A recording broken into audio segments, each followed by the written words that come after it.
Bon, bah, merci à Assad ainsi qu'à toute l'équipe en tout cas, les AS, pour le démarrage de ce cycle de séminaires. Une introduction très générale qui reprend un petit peu ce que j'avais dit hier pour aussi l'introduction avant l'exposé de Bruno Guidardoni, c'est qu'on essaie de déconstruire une certaine vision binaire du monde qui oppose, par exemple, la physique et la métaphysique. Alors évidemment, métaphysique, on peut mettre plein de choses dedans, mais en gros, c'est ce qui va au-delà de la physique, telle qu'elle est définie, la physique moderne, la méthode scientifique, entre savoir et croire, puisqu'on va mettre la métaphysique du côté des croyances, mais le croire aussi au sens large, ça ne veut pas dire juste la foi. D'ailleurs, ce n'est pas très juste de parler de croyants pour ceux qui ont la foi, puisque la foi est aussi un savoir. Ensuite, objectivité, subjectivité. On a tendance à penser que la science a, elle, le flambeau de l'objectivité. Et ça a donné toute une tendance qui a été renforcée, d'ailleurs, comme aussi l'a dit Bruno, au XIXe siècle, avec l'idée de séparer l'objet du sujet. Et la subjectivité serait quelque chose, effectivement, qui relève de la croyance ou de la religion. Là aussi, il y a notre couple, esprit critique, qui serait aussi du côté des sciences, des Lumières, donc du côté philosophique, rationnel, et un dogmatisme qui serait aussi le propre des croyances ou des religions. Et alors là, un exemple que nous aborderons en mai, pour l'instant, je vais me focaliser sur la physique quantique, qui est typique de cette opposition, c'est celle qu'on fait entre Averroès et Al-Razali. Comme quoi, Razali serait le côté dogmatique, Averroès le côté esprit critique. Et donc c'est un peu ça que j'essaierai, avec Bruno aussi, sur d'autres aspects, donc de le déconstruire. Ensuite, la question de la causalité des origines, un peu le titre général de notre cycle, ce sont des questions qui se sont posées. Ok, ah oui, c'est vrai. Effectivement, merci. Oui, là, ça va? Ok. Vous m'entendez bien d'ailleurs? C'est bon? Ok. Donc, ce sont des questions qui touchent à la fois au progrès scientifique, mais qui ont été débattues à travers l'histoire de la pensée humaine, depuis pas seulement les Grecs d'ailleurs, mais on a toujours tendance à commencer par les Grecs, pour des questions dans le cadre de la métaphysique, je dirais, d'une façon générale, ou de la religion, ou de la spiritualité.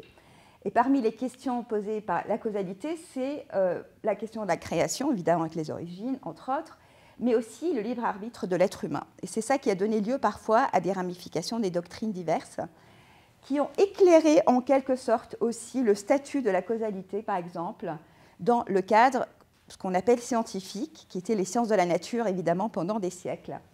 Et la tendance générale, même quand on a une approche scientifique du monde, c'est de chercher ce qui est invisible, qui est caché sous le visible. Mais ça, en soi, c'est une hypothèse d'ordre métaphysique, parce que rien ne dit qu'il y a quelque chose de sous-jacent à ce qui est complexe, qui est plus simple, qui est plus élémentaire que ce qui est complexe. Est-ce qu'il y a de l'être sous le paraître? Et ça, c'est une grande question, mais c'est un horizon qui a motivé, et qui motive en tout cas les sciences jusqu'à nos jours actuellement. C'est chercher les causes sous-jacentes. Quand on donne une explication scientifique en général, on cherche une cause qui est déterminante. Et c'est très important de dire déterminante. On n'est pas dans une simple causalité de tous les jours, c'est vraiment, parce qu'il peut y avoir plusieurs causes pour un seul phénomène, mais on cherche la cause qui est nécessaire pour avoir ce phénomène. Et la causalité en soi implique normalement que l'effet a lieu après la cause. Donc il y a un ordre dans le temps qui est implicite. Cela veut dire que c'est lié aussi au statut du temps, puisqu'il faut qu'il y ait un avant et un après.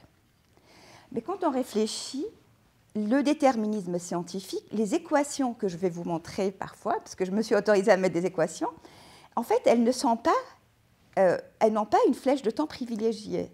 On peut tout à fait les parcourir en allant du présent vers le futur, comme du futur, remonter le temps. Si vous voulez, la causalité, par exemple, telle qu'elle est définie maintenant dans la relativité générale que Bruno avait abordée, il y a un cône de lumière qui s'étend à la fois vers le futur, mais vers le passé, d'une façon complètement symétrique. Donc vous voyez que là, on a une causalité qui est définie d'une façon différente, qui est propre à la science.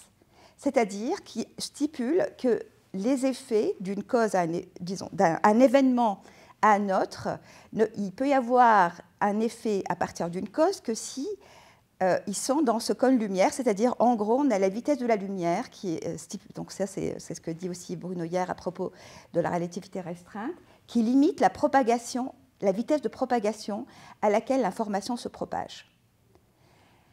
Mais cela nous amène aussi à penser notre rapport au temps et à la causalité. Est-ce que la causalité ne serait pas aussi un effet de notre rapport au monde? Est-ce que cette flèche du temps ne serait pas liée à notre façon d'observer le monde? Et tout cela relève des théories de la connaissance qui ont été développées pas seulement pour les sciences, mais aussi dans le cadre, je dirais, de toute la tradition, à la fois grecque, disons, médiévale, en terre d'islam ou en Europe. Et les questions qu'on peut se poser, c'est est-ce que effectivement, le rôle de sujet ne serait pas important dans les deux domaines, d'ailleurs, je dirais. Est-ce que ces croyances ne seraient pas importantes dans la détermination de ce que c'est que la causalité ou le temps, par exemple? Et est-ce que ce réel ne serait pas trop proche pour qu'on puisse le voir? Ou alors, est-ce qu'il serait vraiment là, indépendamment de nous? Donc, on a des hypothèses qui peuvent toutes naître à partir en particulier de la physique quantique, qui est un nouveau paradigme qui a suscité énormément d'hypothèses complètement à l'encontre de nos sens communs. Et en fait, qui sont aussi à l'encontre du projet de Pierre-Simon de Laplace, qui, grâce au succès de la physique de Newton, des lois de gravitation de Newton, a imaginé qu'en fait, il était tout à fait possible d'avoir un horizon de régularisation, en tout cas des événements, qui pense que par principe, même si ce n'est pas possible d'une façon réaliste, si jamais il y avait une intelligence, alors là je cite ce passage assez remarquable, une intelligence qui pour un instant donné connaîtrait toutes les forces dont la nature est animée et la situation respective des êtres qui la composent, si d'ailleurs elle était assez vaste pour soumettre ces données à l'analyse, embrasserait dans la même formule les mouvements des plus grands corps de l'univers issus de plus légers atomes, rien ne serait incertain pour elle, et l'avenir comme le passé serait présent à ses yeux. Et en fait, ça c'est vraiment plus que la causalité, c'est plus fort. Donc en fait, il y a des lois qui permettent de calculer à partir de l'état de l'univers, c'est le démon de Laplace qui est illustré ici, de pouvoir calculer à partir de toutes les données présentes le futur de tout ce qui est dans cette nature.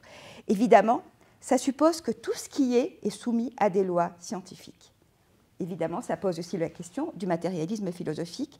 Est-ce que nous-mêmes, on serait aussi composés de matière? Est-ce que nos neurones sont juste soumis à des processus physico-chimiques qui sont aussi déterminés par ces lois?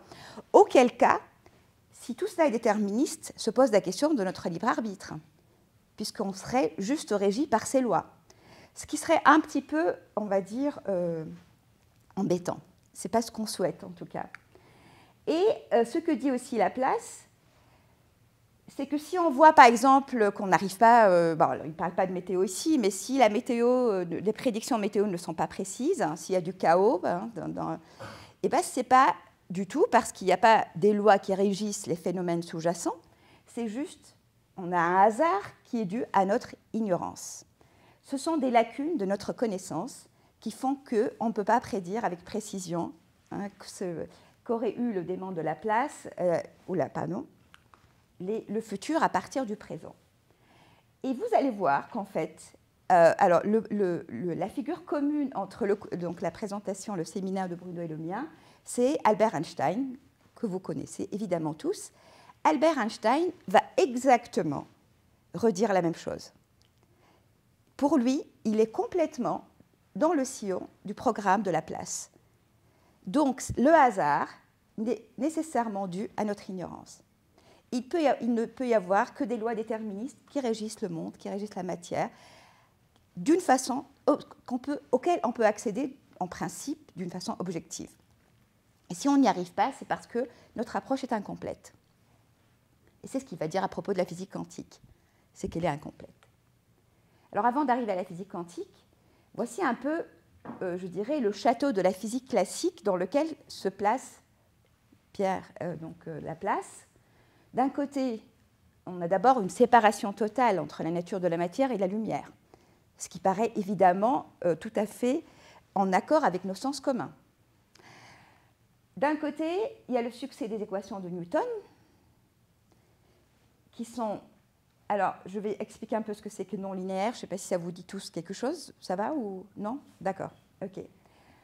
Je vais expliquer ce que c'est que linéaire, après, pour les équations de Maxwell, et vous saurez ce que c'est que non linéaire par opposition. Alors, j'ai vraiment des équations assez légères, et pas énormément normalement, mais ça me paraît très important de faire ce petit passage, parce qu'il va vous donner... ça vous préparera à comprendre le principe de superposition de la physique quantique, qui est le centre de toute, disons, la raison, on va dire la cause de toutes les énigmes et du scandale de la physique quantique. Donc là, on est dans la physique classique. D'un côté, on a les corps matériels. On commence aussi à penser, à croire dans les atomes, mais c'est pas encore, il n'y a pas d'unanimité à la fin du XIXe siècle sur les atomes, des hypothèses atomistes, sur lesquelles aussi nous reviendrons en mai. Et on a des variables dynamiques, c'est-à-dire qui dépendent du temps. Et quand vous jetez une balle dans l'air, vous êtes capable de définir, de l'attribuer, de prédire avec précision, grâce aux lois de Newton, à l'équation de Newton, sa position et sa vitesse à tout moment. Et vous pouvez aussi les mesurer, mais sans avoir à perturber la trajectoire. Il y a des moyens de le faire, de les observer en étant extérieur. Donc votre observation, en aucun cas, vous vous arrangez pour qu'elle ne dévie absolument pas la trajectoire. Sinon, ce n'est pas une bonne observation, on est d'accord. Et donc vous êtes capable de connaître la cause qui est la trajectoire, exactement selon aussi même le déterminisme selon Laplace, dans ce cas-là, marche très bien, puisqu'on est capable de prédire à partir d'une position donnée de la balle, quelle est la position à l'instant suivant. D'accord ? Et j'ai écrit ici l'équation de Newton, en gros, avec la masse de la balle et x. Ici, si je me place juste sur une dimension, je ne mets pas tout l'espace, c'est la position à l'instant t. Et F, c'est la force, qui dépend en général, qui n'est pas nécessairement constante, mais qui dépend en général, qui peut dépendre de la position. Évidemment, quand c'est la force de gravitation, c'est à peu près constant. Et en fait, quand on a deux solutions de trajectoire, en général, c'est pourquoi c'est non linéaire, la somme de x1 et de x2, on a deux solutions, n'est pas nécessairement une solution. C'est dans ce sens que ce n'est pas linéaire, pour simplifier. D'accord ? Mais quand on réfléchit, en fait, la théorie de gravitation d'Einstein n'est absolument pas causale dans le sens de la relativité restreinte. Parce qu'en fait, elle suppose que la Lune, par exemple, exerce instantanément un effet sur la Terre. Et Newton lui-même avait écrit que ça, c'est complètement aberrant. Il cherchait une cause qui serait, par exemple, des anges, qui seraient là pour véhiculer la force de gravitation. Donc, on ne peut pas expliquer vraiment ce que c'est, pourquoi il y a la force de gravitation. Il y a un pourquoi que la science, ici, n'est pas capable de faire. Et alors, Einstein, qu'est-ce qu'il va faire ? Eh bien, il va réhabiliter la causalité, puisqu'il va changer le statut de la force de gravitation, comme nous l'avait dit Bruno. Et dans ce cas, on va bien respecter le fait que l'information, entre guillemets, qui sont en fait des gravitons, se propage à une vitesse qui est égale à celle de la lumière. Et donc, en fait, la Lune ne sait pas instantanément qui est la Terre, parce qu'il y a des gravitons qui vont prendre un certain temps pour arriver entre la Lune et la Terre et qui véhiculent, en fait, cette gravitation. Et donc, vous voyez qu'il y a une loi déterministe, une équation complètement déterministe, qui est réversible quand on change le t en moins t, c'est complètement réversible, mais qui ne respecte pas la causalité. On reviendra aussi là-dessus. Maintenant, qu'est-ce qu'il en est pour les ondes de lumière ? La lumière, elle a un statut complètement différent. Ce sont des ondes, un peu à l'analogue de vagues à la surface de l'eau. Et là, Maxwell a unifié plusieurs ondes, pas seulement la lumière, mais les ondes électromagnétiques, les ondes radio, etc., sous une même équation que j'écris dans un cas très simple, dans le vide, où il n'y a pas de charge électrique, si vous voulez, et j'écris juste pour le champ magnétique. En fait, l'équation est la même qu'on prenne le champ électrique ou magnétique. Et c'est pour ça qu'on appelle, c'est l'électromagnétisme, parce qu'il y a des vibrations, des ondulations du champ électrique et du champ magnétique.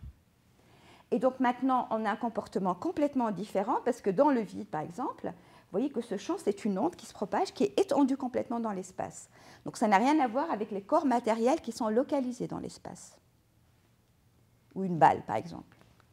Et il y a une caractéristique de cette onde qui est lambda. Donc ça fait partie aussi des signes, disons, des notations mathématiques que je vais introduire. Lambda, c'est vraiment la distance entre deux crêtes successives de l'onde. Vous pouvez l'imaginer encore pour une vague. Et c'est quoi? C'est la vitesse de la lumière, qui est indépendante du référentiel. Initialement, au XIXe siècle, là aussi, pour ceux qui ont regardé le cours hier, on pensait qu'il y avait un éther. Pourquoi? Parce qu'une onde, pour nous, a toujours un support physique. À la surface de l'eau, la vague, en fait, c'est une modulation à la surface de l'eau. Quand je parle, il y a une onde qui part dans l'espace, qui est dans l'air, et qui a un support physique, qui est l'air. Ce sont des variations de pression dans l'air qui font que ma voix va vous atteindre. Et ça prend un certain temps, qui est la vitesse du son, qui finit. Quand on a la lumière, on s'est dit, il y a un milieu physique nécessairement, qui est l'éther. Sauf qu'on a dû y renoncer, parce qu'évidemment, ça ne permet pas d'avoir... C'était éjecté, on va dire, par Einstein. Et dans ce cas, c'est déjà quelque chose qui n'est pas facile à appréhender, puisqu'il n'y a pas de support physique pour la lumière. Mais il y a quand même une description mathématique qui est là, et qui marche très bien, et qui est en accord, je dirais, avec les observations. Alors maintenant, je voudrais insister sur la linéarité de ces équations, comme je vous dis, pour préparer la suite. Donc, si on prend deux solutions de cette équation, que j'appelle B1 et B2, donc ce sont deux ondes. Bon, là, je les ai prises avec la même longueur d'onde, mais ça pourrait ne pas l'être, d'accord, arbitraire.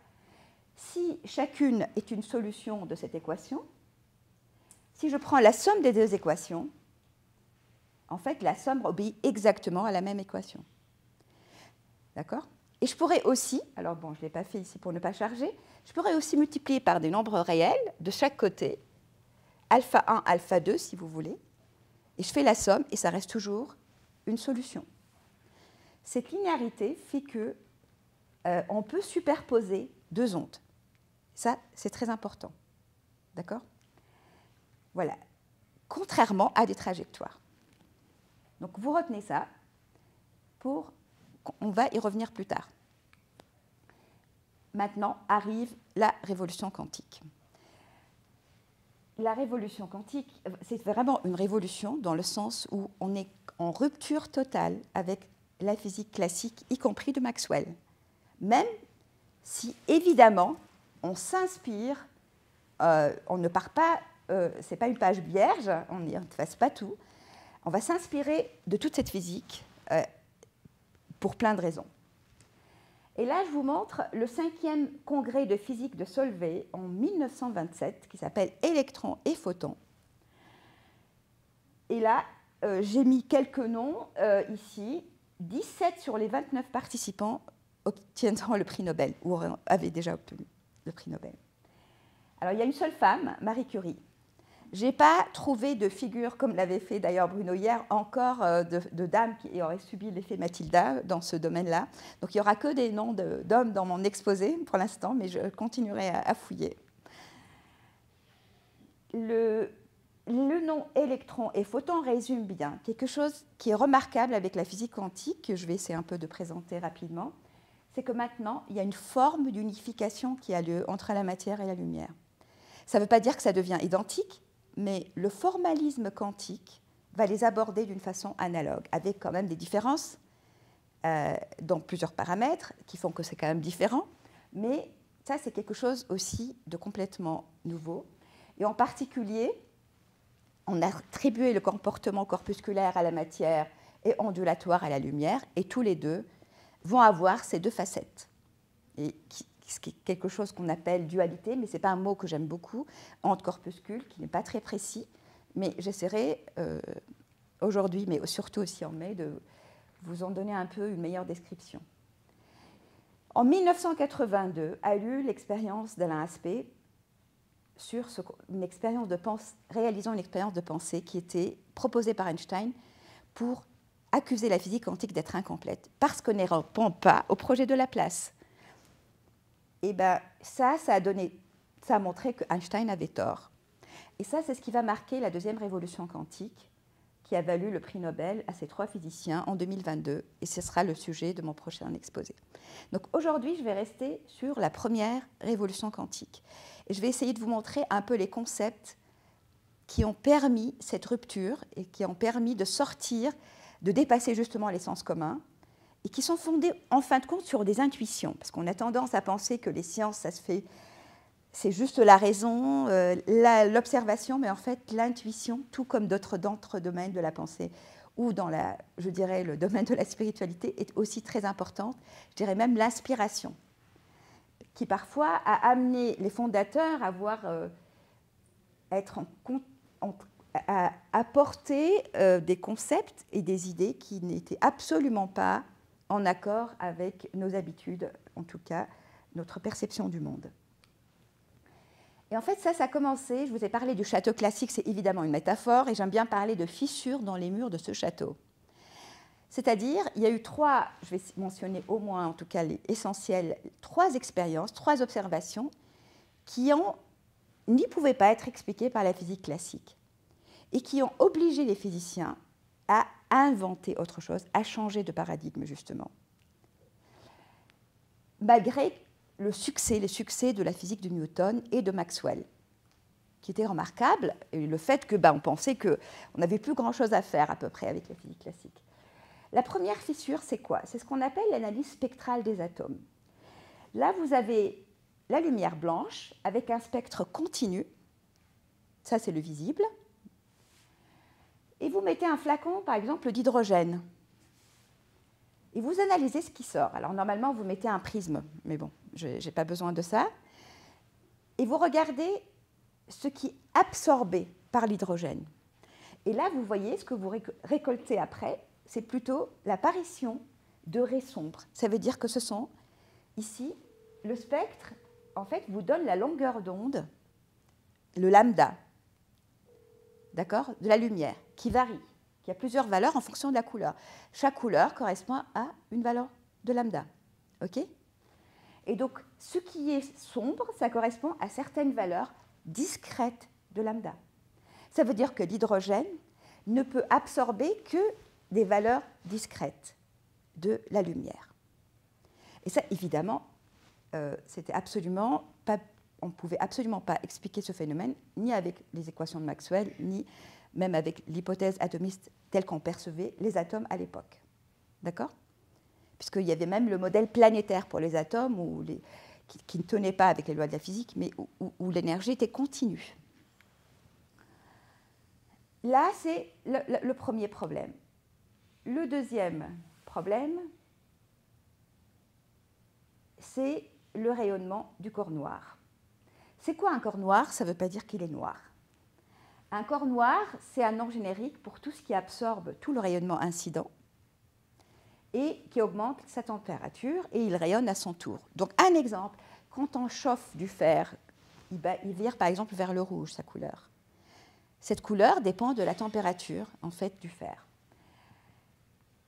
À l'équilibre, le spectre du rayonnement que émet le corps dépend de sa température. Et ça, c'est très pratique, parce que ça donne une façon, la thermométrie, si vous voulez, de détecter la température d'un corps en fonction du rayonnement qu'il émet. Alors, un exemple, là, c'est une maison avec les degrés. Si vous voulez, vous pouvez, avec cette photo, le rouge, évidemment, est ce qui est le plus chaud, et le bleu est ce qui est le plus froid. Détecter la température, la distribution de la température dans la maison. Les thermomètres qu'on utilisait pendant le Covid, d'ailleurs, c'est vraiment ce principe, parce que nous-mêmes, on est un corps noir. On n'est pas un corps noir parfait, parce mais le Soleil lui-même est un corps noir aussi.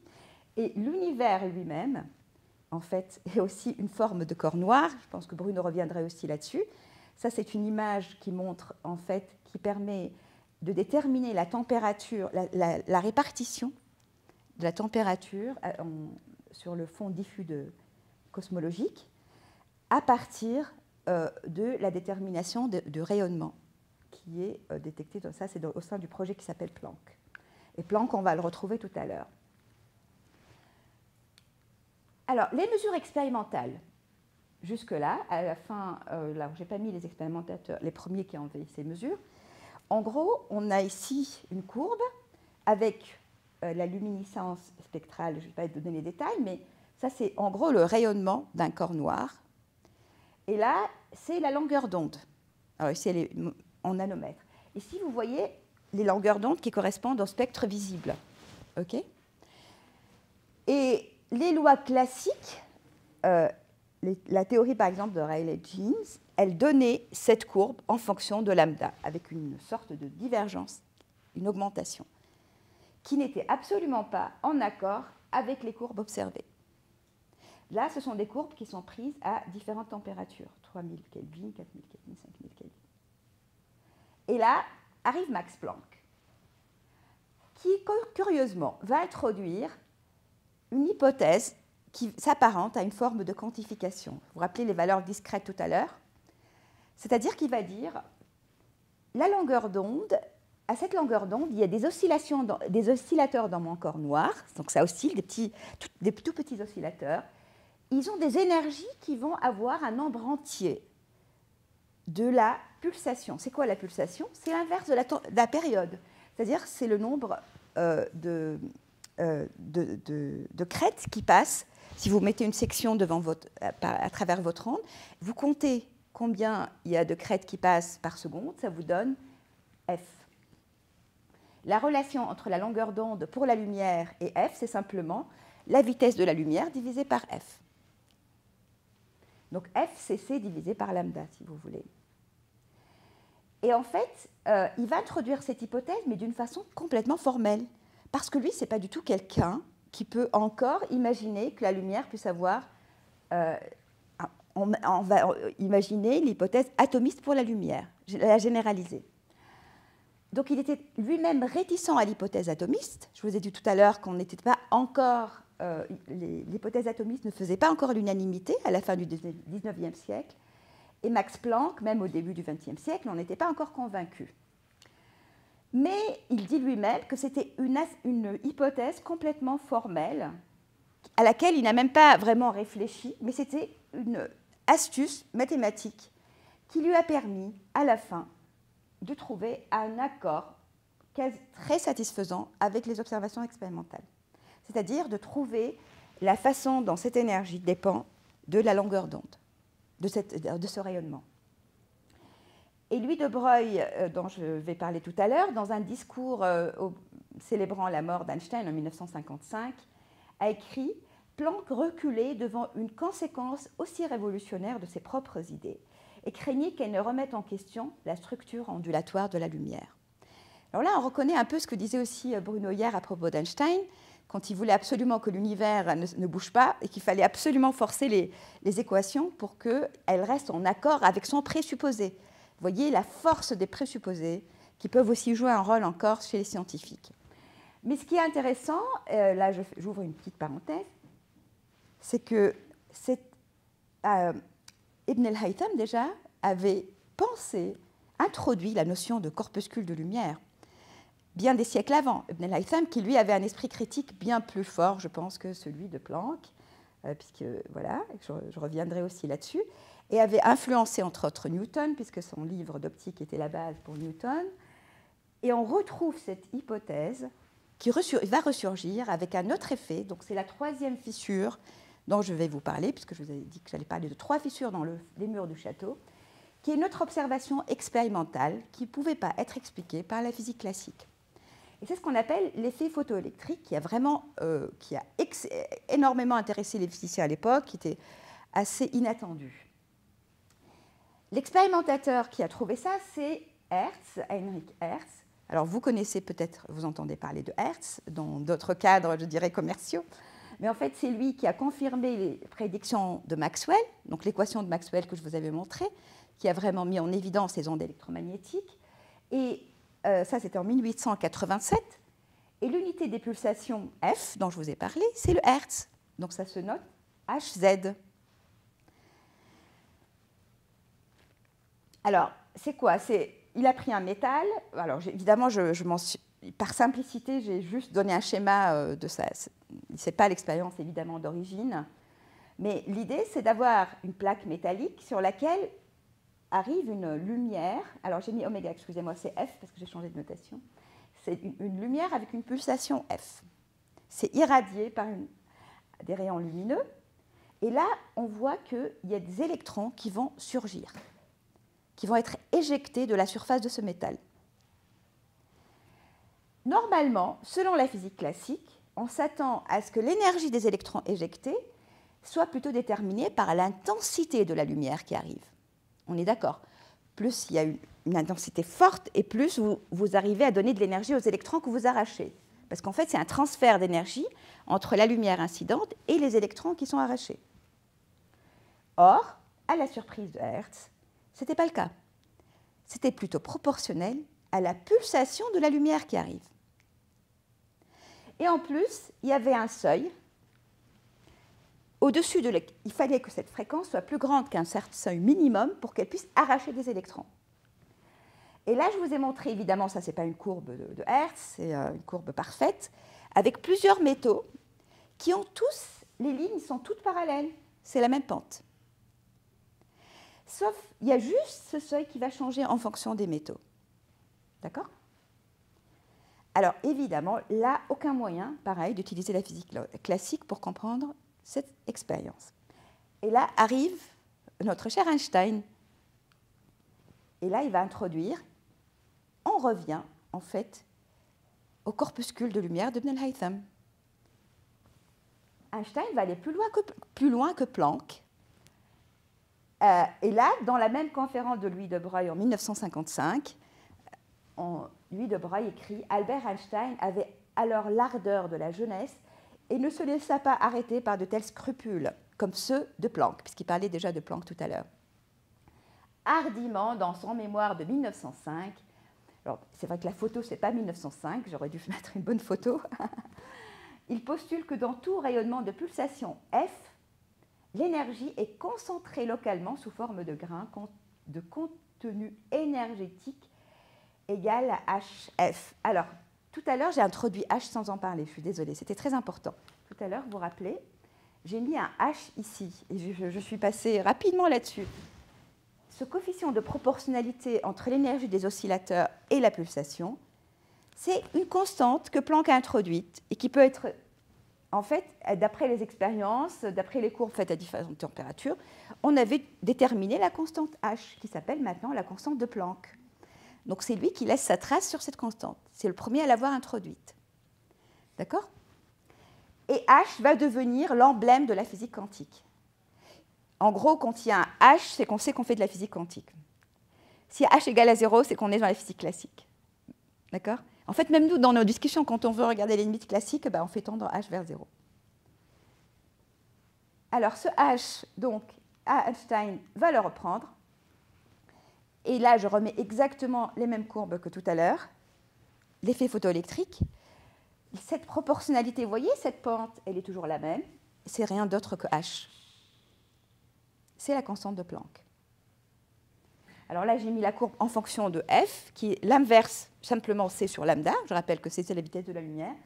Et donc, le E, j'aurais pu mettre une fonction de F, c'est simplement H fois F. Alors pourquoi il y a un seuil? Parce qu'en fait, les électrons, les photons, quand ils arrivent, il faut une certaine énergie minimale pour arracher les électrons aux atomes. Les atomes, évidemment, cette énergie qu'on appelle de liaison, elle dépend de chaque métal. Et donc, il faut fournir au minimum cette énergie de liaison pour pouvoir commencer à arracher un électron. D'accord? Et donc là, pour Einstein, il imagine exactement le dessin qui est là. Il imagine que ces photons, maintenant, sont des billes, comme les électrons ici. D'accord? Des corpuscules, localisés dans l'espace. Il est dans une vision, d'ailleurs comme Ibn Haytham qui faisait des expériences avec des billes, il imagine encore qu'on est dans une mécanique un peu classique, mais avec des corpuscules qui sont des corpuscules de lumière. D'accord ? Et ça, c'est tout à fait cohérent avec encore, je dirais, le fait qu'ils l'attendent à voir une vision encore mécaniste et déterministe du monde. Parce que, je n'ai pas le temps de développer, disons, je ne vais pas le développer maintenant, mais c'est grâce à Einstein qu'on a aussi pu asseoir l'hypothèse atomiste. Pourquoi ? Parce qu'il a étudié le mouvement brownien qui a permis, c'est en fait le mouvement dans l'air, il a permis de donner de la poussière dans l'air. Il faut supposer qu'il y ait des molécules d'air pour pouvoir expliquer, c'est une hypothèse qui lui a permis de faire des prédictions qui sont en accord avec l'expérience. Et donc, ça a permis d'asseoir l'hypothèse que il y a vraiment des molécules d'air. Et donc, ça, il a fait aussi en imaginant ces molécules comme des corpuscules, localisés dans l'espace. Ensuite, alors là, arrive Niels Bohr. Vous vous rappelez, une fois qu'on a... excusez-moi, il y a une animation qui ne sert à rien. Je vais essayer de...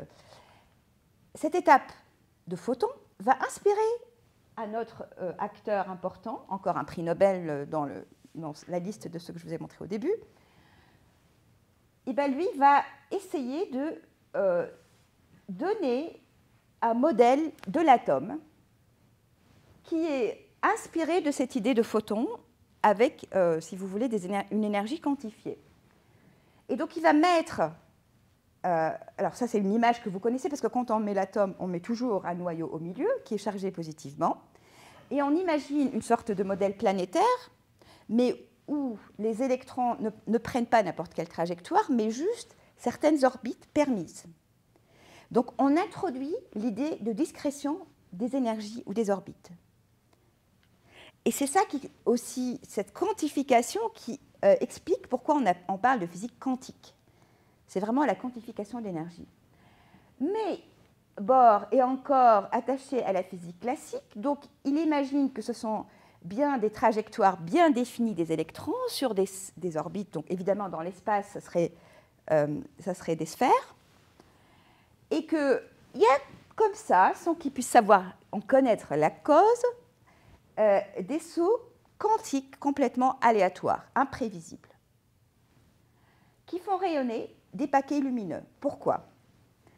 Parce qu'en fait, quand il y a un électron qui passe de cette orbite, qui saute de cette orbite à celle-ci, il va émettre la différence entre l'énergie de cette orbite et celle-ci, entre son énergie et celle de cette orbite. Donc c'est ce que j'appelle E2 et E1, d'accord ?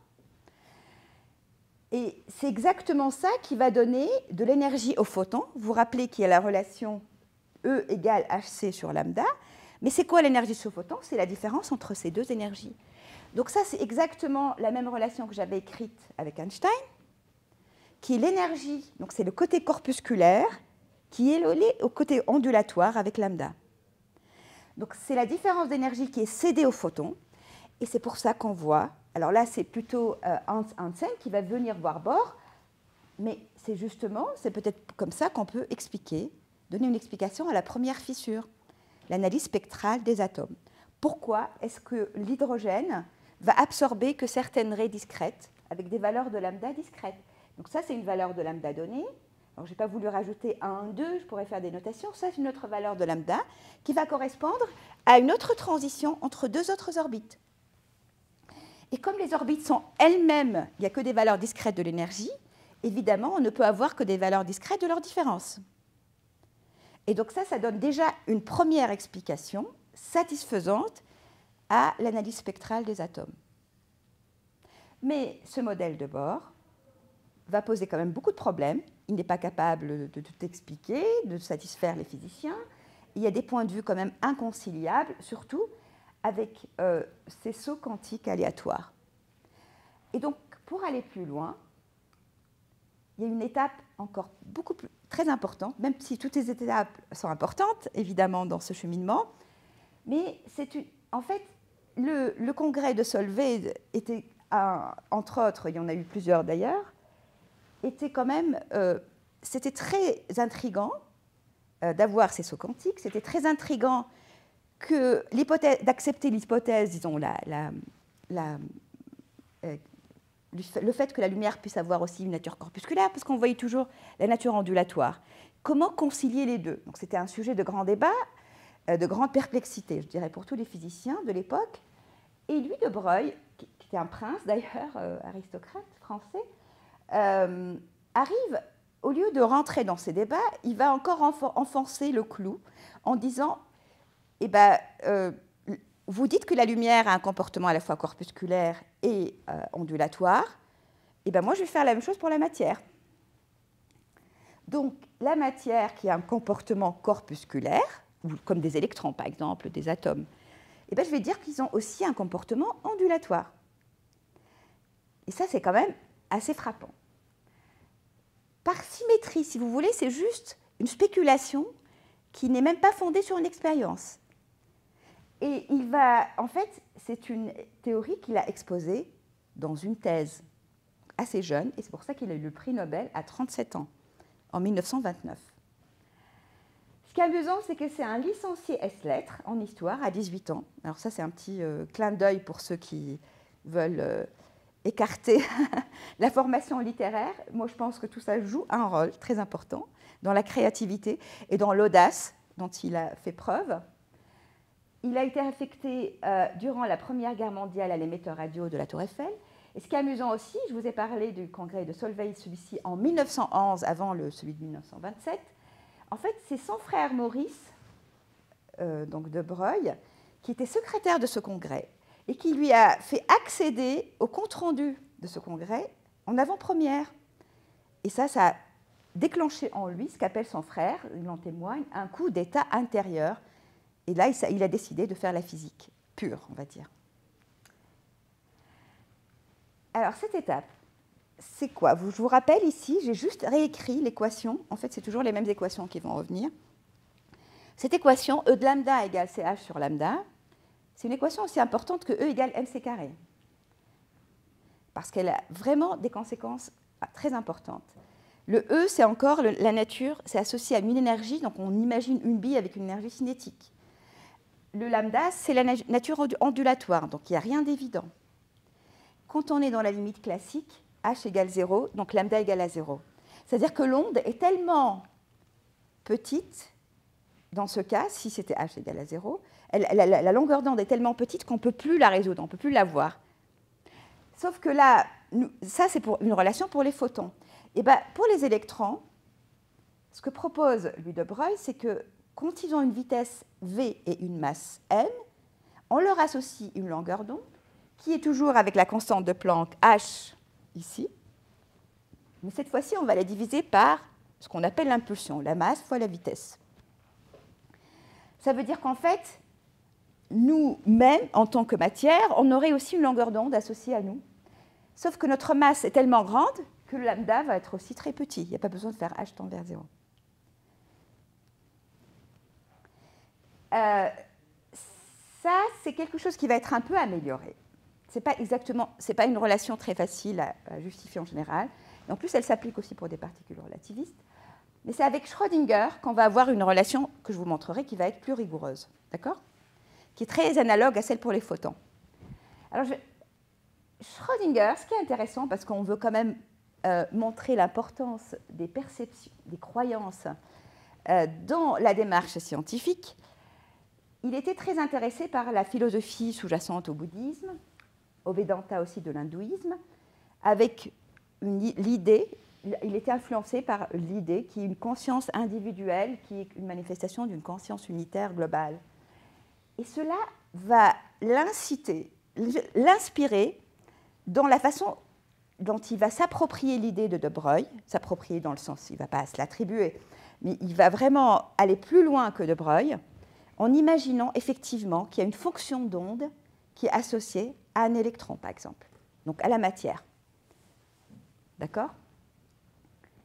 Et là, je cite, il a un livre, en fait, c'est une collection de conférences qu'il avait données au Trinity College en 1956, où il critique la façon dont on fait la science en Europe en général, qui est fondée sur la quête d'objectivité. Et il essaie de réfléchir, dans d'autres livres aussi par ailleurs, sur le lien entre le corps et l'esprit. Et là, il appelle explicitement, hein, pour essayer de sortir de cette façon réductionniste, séparationniste, qui sépare l'esprit et le corps, entre autres, ou la matière et l'esprit, de sortir de là en s'inspirant justement des traditions orientales et extrême-orientales. Ce qui est intéressant aussi, c'est que ce livre, apparemment, d'après le témoignage de Watson, qui a un prix Nobel de médecine en 1962, il dit avoir été inspiré par Schrödinger dans la découverte très importante dans l'histoire de la médecine de la structure en double hélice de l'ADN. Mais là, j'ai un effet Mathilda, puisqu'en fait, ce Watson s'est approprié la découverte de Franklin Rosalind. Voilà, il y a quand même un petit clin d'œil. Alors, c'était plutôt en biologie, mais j'ai pu trouver un effet Mathilda. Alors, ici, on va parler de la fameuse équation de Schrödinger. Vous avez entendu parler de l'équation de Schrödinger? Ok. Je ne comptais pas la mettre, mais maintenant que j'étais encouragée par le sondage d'hier. Alors, dans cette diapo, les deux seules équations nouvelles par rapport à ce que j'ai écrit, c'est cette équation et celle-ci. Le psi, donc cette fonction d'onde, cette fameuse fonction d'onde, d'après Schrödinger, elle obéit à une équation qui lui a été inspirée par les équations de Maxwell. Je vous ai montré tout à l'heure une équation pour le champ magnétique.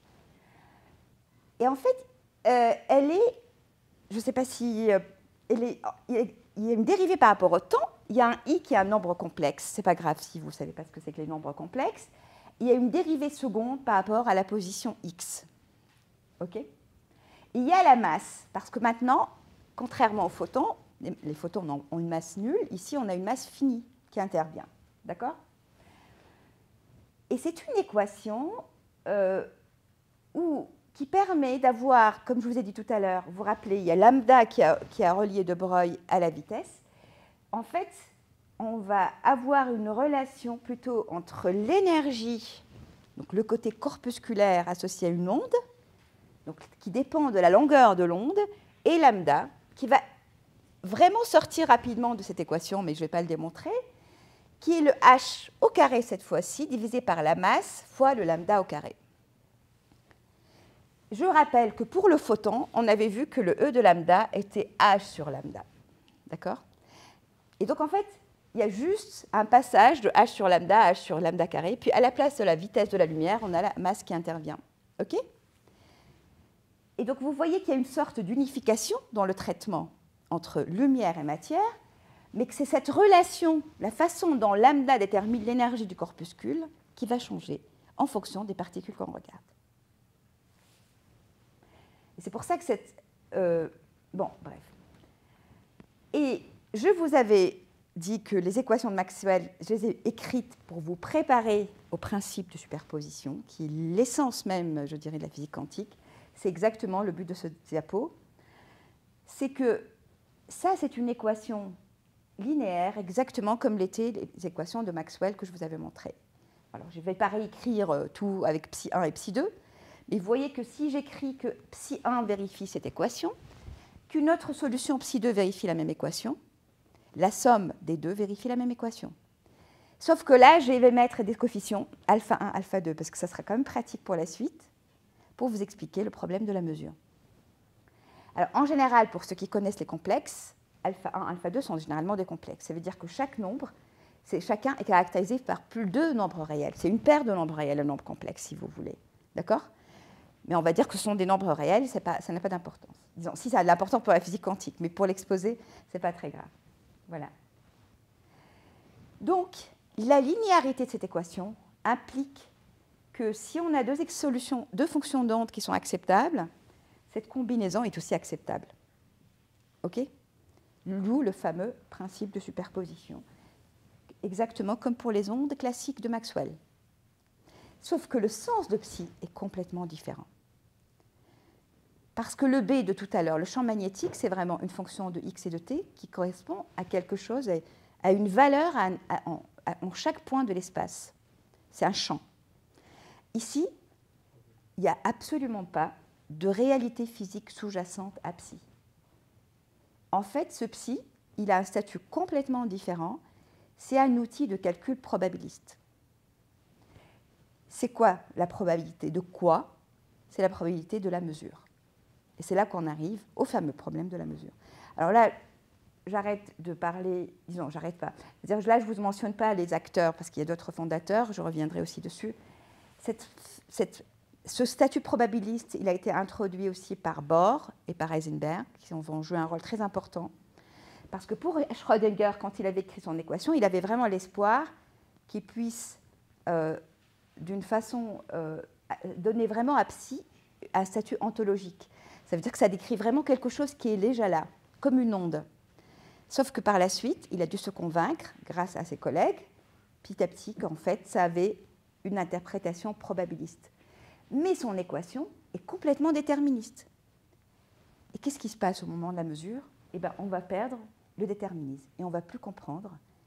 On n'est plus capable de prédire avec certitude ce qui sort de la mesure. Alors, avant d'arriver là, je vais donc revenir à l'atome de Bohr, parce que là, cette étape, avant d'arriver à la mesure, parce que j'ai besoin de vous montrer deux fonctions d'onde, un psi 2, juste pour que vous ayez une idée. En fait, il y a eu cette étape qui a été prise par De Broglie permet de clarifier ces sauts quantiques, qui ne sont pas vraiment. L'atome de Bohr n'a plus, en fait, on le dessine, on le présente de cette façon, mais il est faux.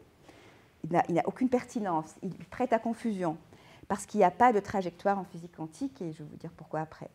Mais ce qui est intéressant, c'est que cette idée de nature ondulatoire des électrons va permettre nous permet d'avoir une intuition de la raison pour laquelle ces orbites sont quantifiées. C'est-à-dire les énergies dans un atome, d'un électron, ne peuvent prendre que des valeurs discrètes.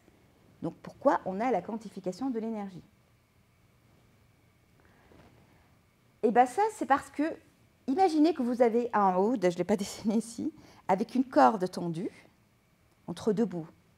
Si vous attachez les deux bouts de la corde et que vous avez des ondulations, c'est ce qui vous donne les différents sons musicaux, vous ne pouvez pas vous permettre d'avoir des longueurs d'onde qui prennent des valeurs arbitraires continues.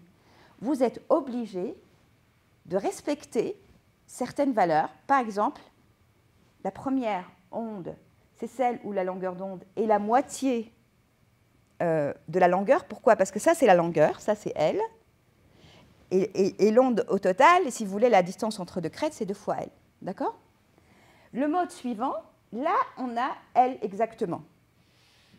En fait, la distance entre deux crêtes, c'est la même qu'entre deux nœuds. OK? Parce que vous obligez l'onde à être fixe au bout. Donc, à ce que l'amplitude de l'onde soit nulle ici et là. OK? Ça va, là?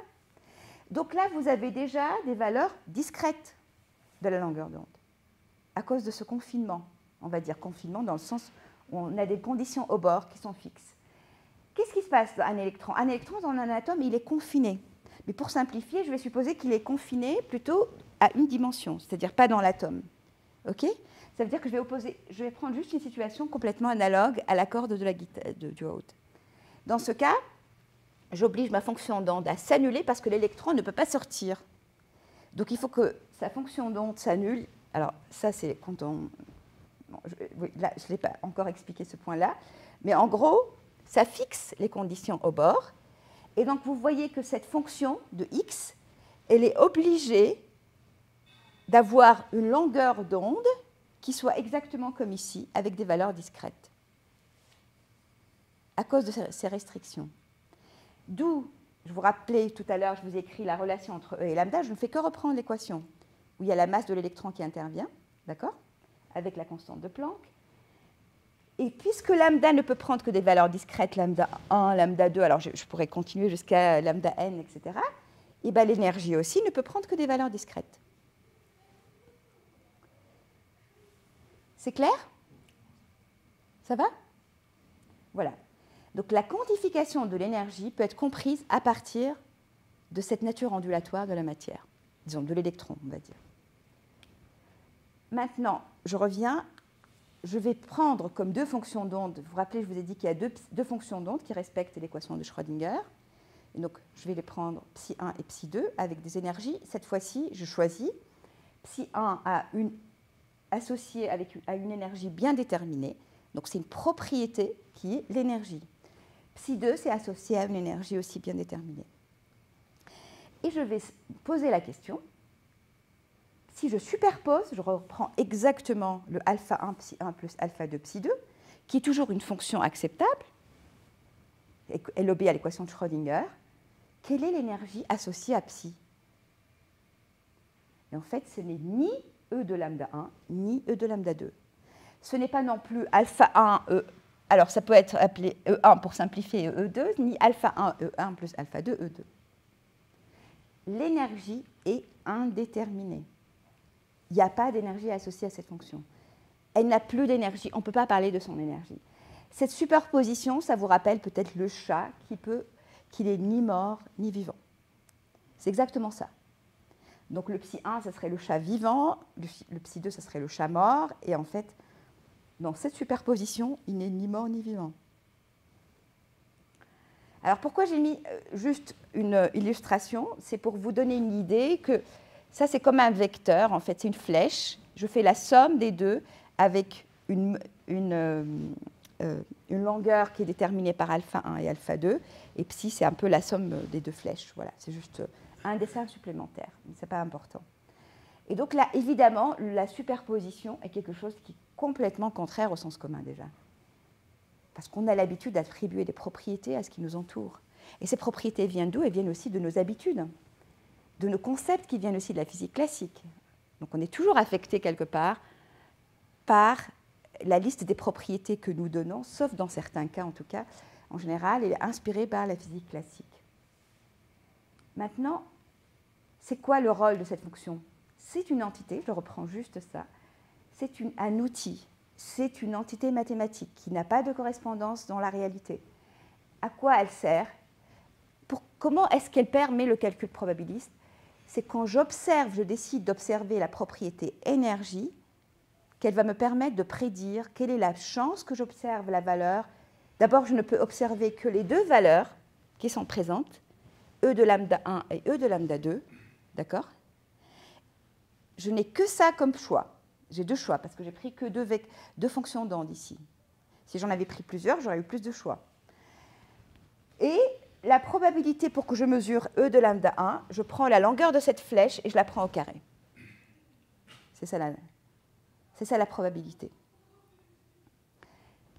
La probabilité pour que je mesure une énergie égale à E de lambda 2, c'est la longueur de cette flèche et c'est au carré. Si je suppose que j'ai exactement la même longueur, ça veut dire que j'ai autant de chances de trouver et observer que la mesure me donne un E de lambda 1 que lambda 2. C'est 1,5, 1,5. D'accord? Dans ce cas, alpha 1 égale alpha 2 égale 1 sur racine de 2, en fait. Bon. Alors maintenant, je ne sais pas si ça vous simplifie, mais moi j'aime bien utiliser la métaphore des fèves quantiques. Ça a commencé par des fèves d'argan, parce que c'était la première conférence il y a longtemps au Maroc, puis j'ai simplifié en fèves. Et donc au lieu d'utiliser, j'ai préparé le terrain en mettant la couleur verte pour E de lambda 1 et la couleur rouge pour E de lambda 2. Donc je vais juste les remplacer par des fèves avec deux couleurs déterminées, pas des énergies déterminées. Donc l'énergie est remplacée par une couleur. Évidemment, c'est métaphorique, hein, parce qu'on ne mesure pas la couleur des atomes, okay? De cette façon, en tout cas. Donc la propriété maintenant ne peut prendre que deux valeurs, la couleur verte ou la couleur rouge. Quand la couleur est bien déterminée, ma fonction d'onde associée, c'est psi 1 ou psi 2. OK? Et ma superposition, c'est exactement la même que tout à l'heure. Donc je prends exactement alpha 1 psi 1 plus alpha 2 psi 2. OK? Et donc c'est juste, je ne sais pas comment représenter en fait, comment dessiner ça. C'est ça le problème en physique quantique. C'est que même, ce n'est pas seulement le langage qui est capable de donner une description de ce qu'il y a avant la mesure, c'est aussi la façon de représenter, à la fois dans notre imagination, et aussi de dessiner encore pire ça sur un papier, sur une diapo. Mais je le représente de cette façon, avec une sorte de dégradé, et en mettant une sorte de halo gris pour dire que, attention, c'est quantique, et que ce n'est pas du tout, une somme ne va pas juste ramener les deux couleurs à l'intérieur. Et c'est quoi cette entité-là? En fait, c'est ce que j'appelle le nini. c'est ni vert ni rouge. C'est une couleur complètement indéterminée. Mais ce n'est pas tantôt vert et tantôt rouge. Il n'y a pas une alternance entre les deux couleurs avec le temps, par exemple. Et ce n'est pas un mélange des couleurs, ce n'est pas du marron. Ce n'est pas non plus à moitié vert et à moitié rouge, comme pourrait le laisser entendre ce dessin. D'accord? Ça, c'est contraire à ce qu'on entend souvent. Alors, même devant les conférences ici de l'année dernière de SQS, notre cher prix Nobel disait « le chat est à la fois mort et vivant ». Et en fait, on pense qu'en ajoutant deux fonctions d'onde, on va permettre d'avoir les deux possibilités qui se superposent. Ce qui, pour moi, n'est pas du tout... rajoute de la confusion à la confusion. Parce qu'on ne peut pas imaginer que le chat puisse à la fois être mort et vivant. En fait, c'est beaucoup plus rigoureux de dire qu'il n'est ni mort ni vivant, parce qu'on ne peut pas lui attribuer cette propriété. Et si vous voulez, je pourrais tout à fait, pour revenir un peu en arrière, imaginer que j'avais pris, je prends alpha 1 égale alpha 2 par exemple, pour simplifier, je prends la différence. C'est exactement le même résultat, puisque le module, la longueur des vecteurs va être la même. Je prends la différence, psi 1 moins psi 2, je soustrais la possibilité d'être vert à la possibilité d'être rouge. Pourquoi est-ce que je dirais qu'il est à la fois mort et vivant ou qu'elle est à la fois rouge et verte? Ça n'a pas de sens. Donc cette superposition mathématique dit simplement qu'il n'y a plus de propriété, peu importe le signe que je mets là. Ce n'est pas deux choses qui s'ajoutent. Maintenant, moi je suis têtue, je dis bah non, parce que moi dans le monde classique, effectivement j'ai l'habitude d'avoir une couleur, de l'observer, et j'ai le moyen de le faire, j'ai un appareil de mesure. Donc je vais prendre comme appareil, pour simplifier évidemment, ça aussi c'est une métaphore, un appareil photo, parce que j'observe une couleur. Et je pars encore de ce nini. C'est toujours le alpha 1 psi 1 plus alpha 2 psi 2. Et je lui dis, bah, il faut... quelle est ta couleur? Je lui pose la question, donc je l'oblige à répondre. Et là, la fève est obligée de répondre, parce qu'elle ne peut pas rester, elle ne reste plus superposée, disons superposée. Ce n'est pas elle qui est superposée. Ça, c'est un outil de calcul. Et donc là, je prends alpha 1 égale alpha 2 pour simplifier, comme je vous ai dit tout à l'heure. Et dans ce cas, le résultat de la mesure, c'est que j'ai une chance sur deux que ça soit rouge, que j'observe la couleur rouge, mais je mets toujours un halo parce que ça ne devient pas classique, c'est toujours quantique. Ma fève reste quantique et une chance sur deux d'avoir la couleur verte. OK? Maintenant, vous allez me dire... Donc, une fois que ce choix est fait, la couleur devient déterminée. D'accord? Parce que je me ramène à quoi? Je me ramène nécessairement soit à psi 1, soit à psi 2. Dans ce cas, une fois que je fais la mesure, je sais très bien, avec certitude, une fois que j'observe la couleur, quelle est la fonction d'onde qui est associée à ma fève quantique. Et c'est d'ailleurs une façon de préparer, si vous voulez, ma fève, entre parenthèses. Mais rien ne détermine, il n'y a pas de cause, puisqu'on revient à la causalité. Est-ce qu'il y a une cause déterminante de ce choix? Il n'y en a pas. Donc, c'est comme si, vous voyez, en général, quand vous dites pourquoi un événement arrive, on a toujours envie d'avoir une réponse, d'expliquer. Et là, on n'a pas d'explication. On ne sait pas pourquoi la fève a fait ce choix. Et là, on parle plutôt d'un événement, un phénomène qui est lié à la mesure. Il y a Nicolas Gisin, un physicien à Genève, qui a joué un rôle important dans l'histoire de la physique quantique, parle d'acte de création. La mesure est un acte de création. La couleur, c'est comme s'il était créé au moment de la mesure. Là, donc, ça ne plaît absolument pas à Einstein. Notre cher Einstein, qui a joué un rôle quand même important dans l'émergence de la physique quantique, lui se dit, mais c'est pas possible, la Lune, je ne peux pas la créer juste quand je la regarde, elle est déjà là avant que je la regarde. Les propriétés sont là, indépendamment de nos moyens d'investigation. Il a dit exactement la même chose que Laplace. Le hasard provient de notre ignorance. C'est un hasard qui est lié au fait que la physique quantique ne prend pas en compte des variables qui sont cachées c'est-à-dire des variables, des éléments, des paramètres qui déterminent cette couleur avant la mesure. Bohr, lui, reste intransigeant. Pour lui, la couleur reste indéterminée avant la mesure. Alors vous connaissez peut-être aussi la fameuse citation où Einstein dit « Dieu ne peut pas jouer au dé ». Et Bohr lui dit « Tu n'as pas à dire à Dieu ce qu'il doit faire ». Et d'après Bohr, aucun phénomène physique n'est un phénomène tant qu'il n'est pas un phénomène observé. C'est quand même fort quand vous y réfléchissez. En fait, les prédictions de la physique quantique ne portent que sur l'expérience, l'observation. Elles ne portent pas sur la nature de choses qui sont là, indépendantes de nous.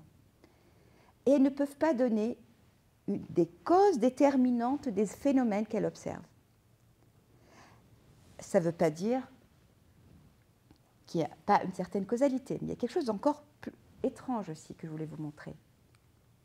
Oui, pardon, juste pour rester avec Einstein. Donc pour Einstein, je ne sais pas combien, si vous voulez que je m'arrête là, parce que je peux aussi. Ça fait combien de temps là déjà? Ça va? Ok. Oui, il me reste juste quelques diapos là. Je vais 2 ou 3 diapos, je crois. Pour Einstein, c'est quoi ce hasard qui serait lié à notre ignorance? Pour lui, c'est exactement, imaginons juste que j'ai mes fèves, un sac avec des fèves, où je m'arrange à préparer, la moitié des fèves sont rouges et la moitié vertes.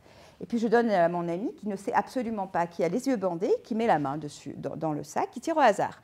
On dit ça, tirer au hasard, on est d'accord. Pourquoi c'est un hasard dans ce cas? C'est parce qu'on ne sait pas on est ignorant sur quelle fève la main va tomber. C'est comme quand on lance un dé. Un dé, il a une trajectoire déterministe, qui est capable, qui est régie par la loi de Newton, mais on ne peut pas déterminer en avance sur quelle face elle se met par ignorance. Ça, c'est un hasard que défend Einstein. Pour lui, c'est la même chose. Donc là, quand je ne sais pas sur quoi j'ai... Ah oui, j'ai oublié de mettre la... Excusez-moi, la... Ah si, si.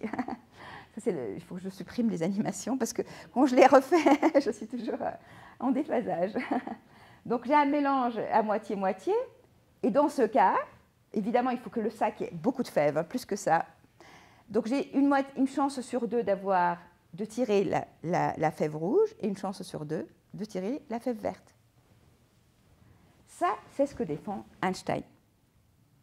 Donc, le coup de tête, il ne cache que le fait que j'ignore quels sont les facteurs qui ont fait que les fèves, il y a certaines fèves qui sont rouges et certaines fèves qui deviennent vertes. D'accord? C'est tout. Cette superposition, ça cache juste ça. Et donc la physique quantique est incomplète, parce qu'elle ne nous donne pas toutes les informations qu'il nous faut ne nous donne pas les causes en fait sous-jacentes. Pour Bohr, ce n'est pas un mélange. Donc pour Bohr, si je reprends l'idée du sac, c'est vraiment que je tire, si vous voulez, ça c'est l'appareil de mesure, que je remplace par une main, c'est juste le même appareil photo, sauf que là j'ai plein de psi identiques. Je prépare mes fèves, ça on sait faire aussi expérimentalement, c'est une métaphore, mais on sait faire ça. C'est-à-dire qu'on sait préparer plusieurs fèves quantiques avec un même psi, d'accord, identique, pour tout le monde. Et je fais des mesures, en fait, à chaque fois que je sors une fève, je regarde quelle est la couleur, si vous voulez, avec mon appareil photo. Et donc j'ai exactement le même résultat apparent, avec une chance sur 2 d'avoir la couleur verte, une chance sur 2 d'avoir la couleur rouge, et là il manque encore la couleur rouge, désolée. Donc, dans une superposition quantique, la couleur n'est pas prédéterminée avant la mesure. Elle n'a pas de sens, d'après Bohr. Et alors, ce qu'on verra en mai, j'espère, si vous êtes là encore, Inch'Allah, c'est qu'en fait, ce débat va être tranché grâce aux expériences d'Alain Aspect dont je parlais au début, qui ont valu le prix Nobel 2022. Et ça va donner raison à Bohr. La couleur n'est pas déterminée. Alors, si vous voulez, je peux vous montrer autre chose aussi sur laquelle je reviendrai parce qu'elle est vraiment très importante. Il y a quelque chose qui est aussi central avec le principe de superposition. Vous avez entendu parler de le principe d'incertitude d'Heisenberg. Ça vous dit quelque chose? Heisenberg, c'est l'un des fondateurs de la physique quantique. Et on dit à tort que c'est un principe d'incertitude, mais en fait, c'est un principe d'indétermination fondamentale. Mais je vais vous donner juste une intuition de ce que c'est. j'imagine que je commence, j'ai déjà mesuré la couleur comme tout à l'heure et j'ai trouvé rouge. OK? Mais j'imagine que j'ai une deuxième propriété, qui est le goût. D'accord? Évidemment, dans le monde classique, on peut avoir une fève avec une couleur déterminée et un goût déterminé. D'accord? Imaginons que ce soit, je ne sais pas, amer et sucré. Même si les fèves, ce n'est pas ça, mais bon, métaphoriquement. Et bien, en physique quantique, supposons que j'ai la possibilité d'avoir des propriétés qui ne sont pas compatibles entre elles. C'est-à-dire qu'ils ne peuvent pas coexister, qu'ils ne peuvent pas être déterminés simultanément. Ça veut dire quoi? Imaginons que, donc, d'une façon métaphorique, que c'est le goût et la couleur de ma fève, et qu'une fois que j'ai mesuré, j'ai observé la couleur, je goûte la fève, c'est la petite fille qui est là. OK? Et bien, je me retrouve. Qu'est-ce que ça fait de goûter? Je ne suis plus avec une couleur bien déterminée, je reviens à mon nini. C'est-à-dire, je reviens à une fève qui n'a plus de couleur déterminée. La mesure a modifié la fonction d'état. Ça ne veut pas dire qu'elle modifie la fève parce que je ne sais pas quelle est la nature de la fève. Et ça veut dire que maintenant, je connais le goût.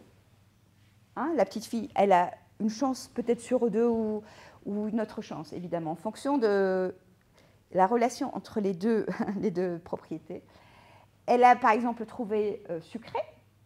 Donc, le goût devient déterminé parce qu'il y a une mesure de cette propriété qui l'oblige, en fait. Et ça oblige la fève à donner une réponse, si vous voulez. On la questionne. Mais elle perd la couleur. Et elle n'a plus de couleur déterminée.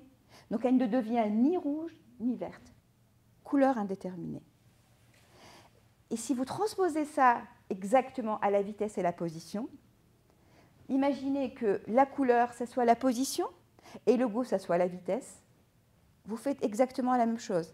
Commencez par mesurer la position d'un électron. Il est obligé de répondre où il est. Donc, il va choisir une position. D'accord? Alors qu'avant, il ne pouvait pas avoir de position. Ensuite, vous dites, je mesure l'impulsion, je goûte. Ou la vitesse, on va dire. D'accord? Et tout d'un coup, il perd sa position parce que vous avez mesuré la vitesse. Donc, il va vous donner une réponse bien précise à la vitesse, disons précise mais aléatoire. Il a encore un coup de tête.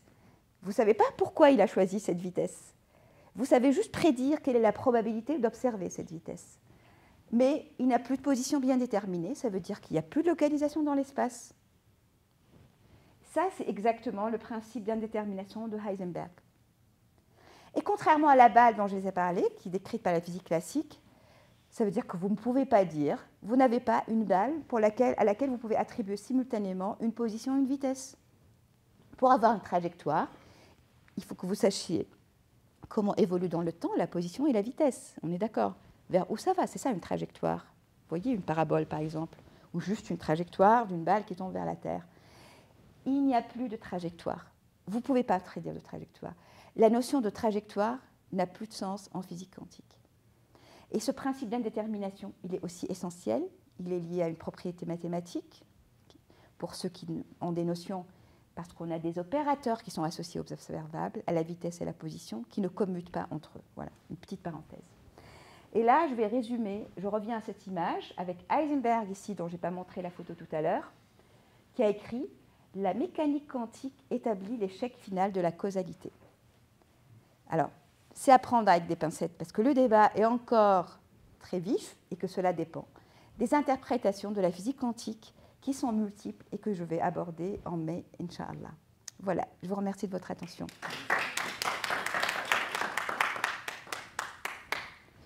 Bon, vous avez des questions, oui. Pour la présentation, à l'échelle quantique, normalement, l'observation, c'est une action physique aussi. Mais on ne sait pas sur quoi ça agit. Avec les photons, par exemple, tu observes.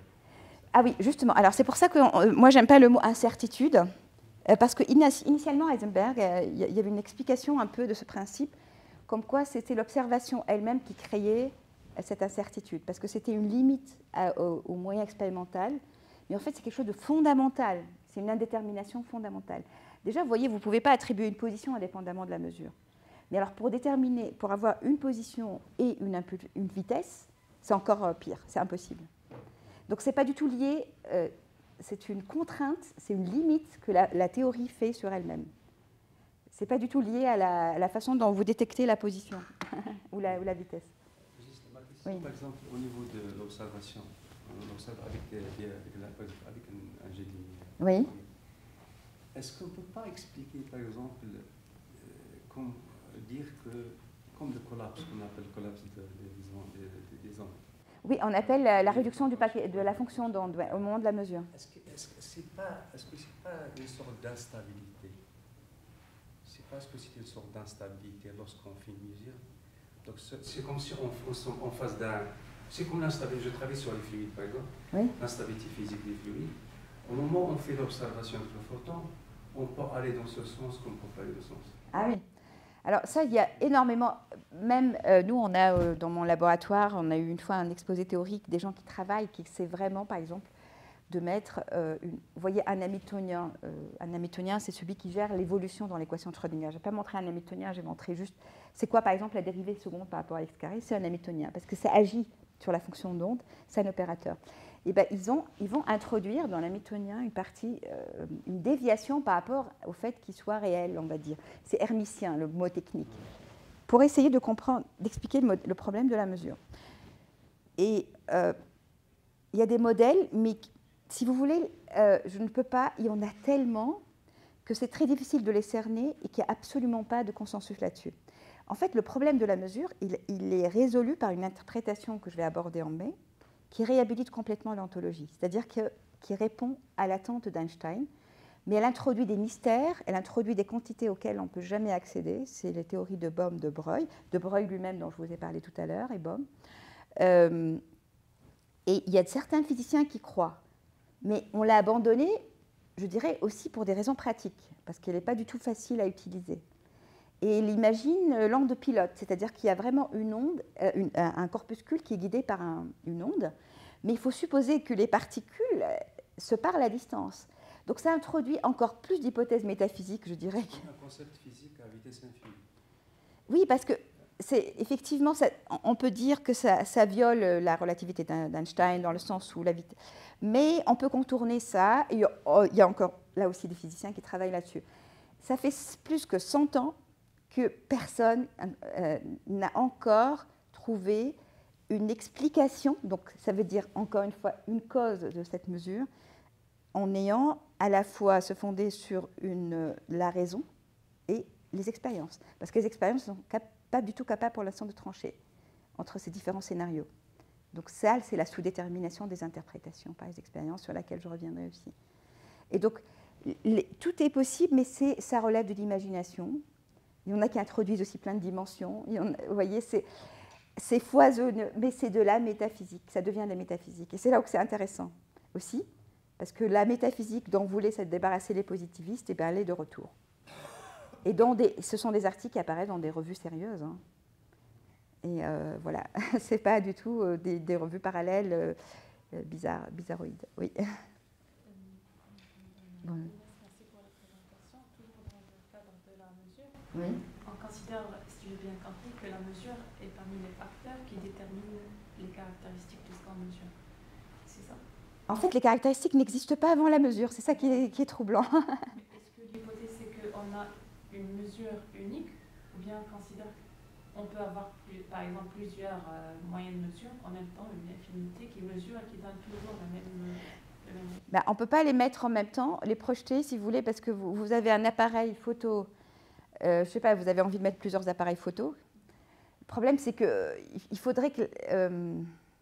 c'est impossible pratiquement, parce qu'il faudrait que ce soit instantané. Il y a nécessairement un qui va être plus rapide que les autres et qui va obliger la fonction d'onde. La fève va choisir déjà une couleur. Donc si les autres viennent après, ils vont retrouver la même couleur. Vous voyez ce que je veux dire? Imaginez que vous avez plein d'appareils braqués sur la fève. Et le premier, c'est impossible d'avoir, en tout cas pratiquement, une mesure qui soit complètement instantanée. Disons, une coordination pour que ce soit un temps zéro entre les différents appareils. Parce que ce sont souvent des appareils classiques. Donc par exemple, le premier appareil qui mesure, c'est lui qui dicte les caractéristiques et les autres subissent ou... Oui, les autres ne font que confirmer, c'est-à-dire qu'une fois qu'on mesure, c'est une mesure de la même propriété. S'il mesure le goût, évidemment, on est confronté à ce problème. Mais si on a plein d'appareils photo qui mesurent la couleur, le premier qui arrive, c'est lui qui va déclencher le premier choix. Et ce choix, il va être retrouvé par tous les autres. Parce qu'une fois que la couleur est bien déterminée, toute mesure de couleur donne toujours le même résultat. Ça, c'est probabilité 1. Ça, on le sait. Ça, c'est certain. Est-ce qu'on parle de cette première mesure? Parce que quand j'essaie d'y réfléchir, je me dis, mais c'est qui va oser dire que je suis une première mesure? C'est-à-dire... Ah bah oui, mais c'est pour ça. Parce que tous les autres subissent. Oui, mais on peut pas savoir. On peut pas, en fait, si on n'arrive pas, si on se dit que c'est très proche en temps et qu'on n'est pas capable de résoudre la différence en temps entre les appareils, on sait qu'il y en a un qui était le premier, mais on ne sait pas qui, lequel, je suis d'accord. Ça dépend de la résolution qu'on a pour savoir comment, je ne sais pas, imaginez que ce sont des flashs qui sont envoyés pour la mesure ou des choses comme ça. Si on n'a pas la résolution temporelle pour dire qui a envoyé le premier flash, on ne saura pas. Mais en fait, ce qui est important aussi, c'est que la causalité, quand vous cherchez une cause à une chose, vous n'avez pas envie d'être vous-même la cause. Vous avez envie d'avoir une approche objective de votre système et trouver une cause qui soit vraiment quelque chose d'extérieur au système qui l'a causé. C'est dans ce sens qu'on imagine les causes. Et là, tout d'un coup, je suis moi-même mêlée à cette observation. Et donc, comment déterminer la causalité ou le projet de la place, quoi. C'est quand même... oui. J'ai une autre question pour l'illustrer. L'expérience avec les électrons, ce qu'on fait de fusion. De fente. Voilà. Ça, c'est prévu pour mai aussi. Parce que ça, c'est une expérience magnifique. On remarque par exemple, un comportement. Oui. Mais si on fait l'observation avec les photons, on remarque l'autre comportement. Oui. C'est parce qu'une expérience qui était faite. Par exemple, au début, on fait un jet d'électrons. Et après, on démarre l'observation. Est-ce qu'il y a un changement brutal ou bien il y a un comportement continu entre les deux observations? Alors ça, c'est pour le voir correctement, le mieux, c'est l'expérience de Wheeler, donc avec des photons. Et c'est comme deux expériences à la fois, mais on démarre avec expérience simple, sans observation, sans photons. Oui. Et après, on impose des photons. Oui, exactement. C'est exactement l'expérience de Wheeler à choix retardé. J'espère vous en parler si ce n'est pas trop compliqué.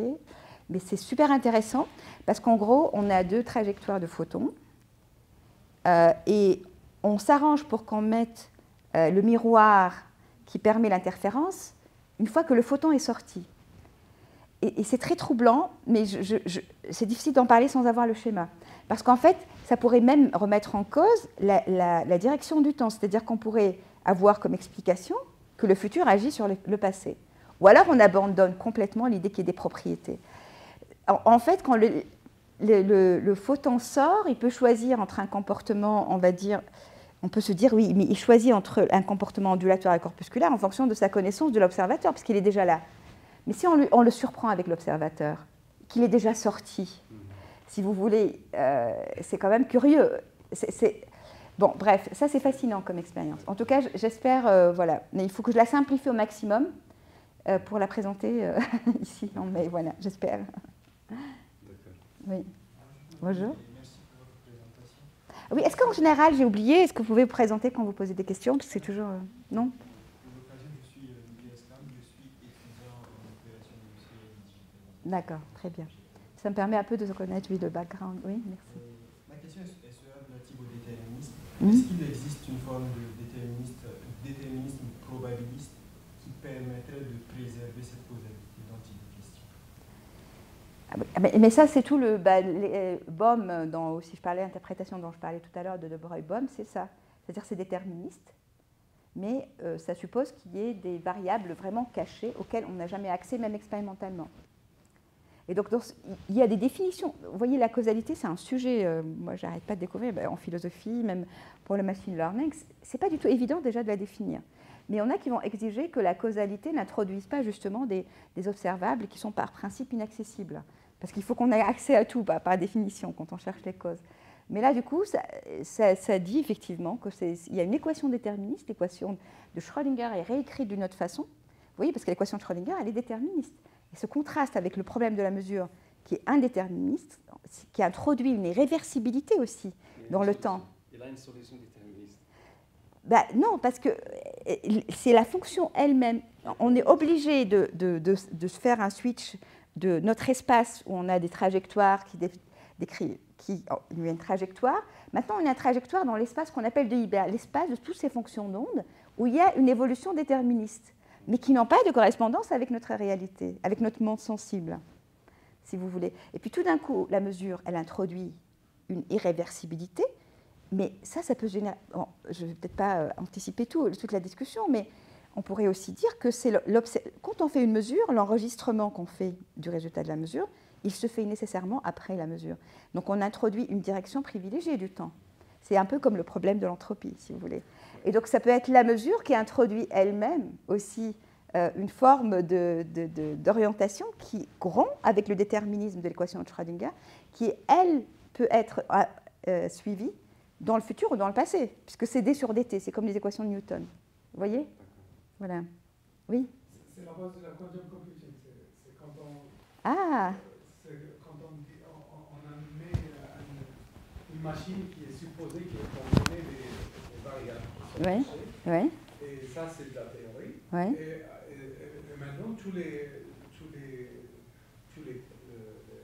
variables, toutes les instructions sont des Schrödinger equations.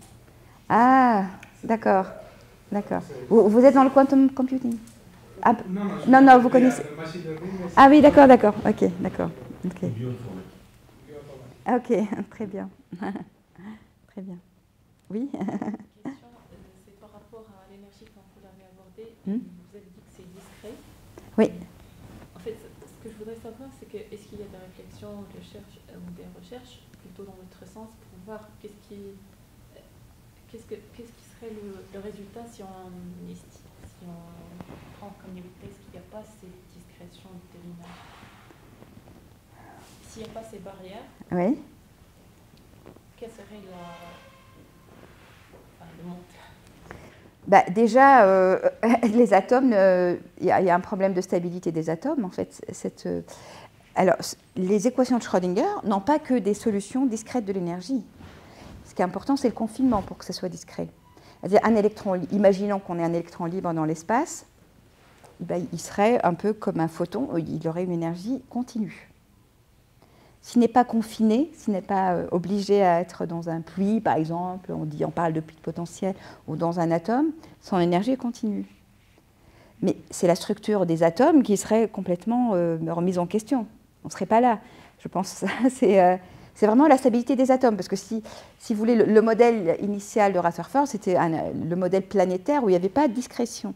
Et là, l'électron, dans ce cas, comme il a une certaine, comme il bouge, on va dire, il a une énergie cinétique, il émet du rayonnement et il finit par s'effondrer sur le noyau. C'est-à-dire qu'on ne serait pas là, si ce n'était pas ces niveaux discrets, si vous voulez, je simplifie. Mais il y a des interprétations qui vont même interpréter, ça c'est ce que fait Michel Bitbol aussi, disons, c'est que ce côté discret, il viendrait de notre observation, de notre rapport à ces atomes. Donc ça, c'est encore plus farfelu. Vous voyez, c'est un monde... Bon, on va dire, c'est très intriguant. Vraiment très intriguant. Il n'y a plus de questions, on va peut-être s'arrêter là. Oui? Oui. Merci beaucoup.